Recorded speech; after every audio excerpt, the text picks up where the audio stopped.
இந்திய அரசியல் அமைப்பின்பால் உண்மையான நம்பிக்கையும் மாறா பற்றும் கொண்டிருப்பேன் என்றும் ஒப்பில்லாத முழு முதல் ஆட்சியையும் ஒருமையையும் நிலை நிறுத்துவேன் என்றும் தமிழ்நாட்டு அரசின் முதலமைச்சராக உண்மையாகவும் உளச்சான்றின்படியும் என் கடமைகளை நிறைவேற்றுவேன் என்றும் அரசியல் அமைப்பிற்கு அச்சமும் ஒருதலை சார்பும் இன்றி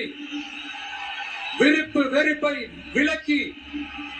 பலதரப்பட்ட மக்கள் அனைவருக்கும்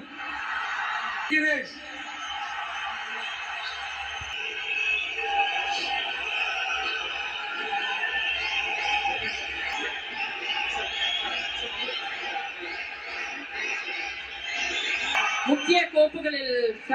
கையெழுத்திடுள்ளார் மாண்புமிகு தமிழ்நாடு முதலமைச்சர் அவர்கள்.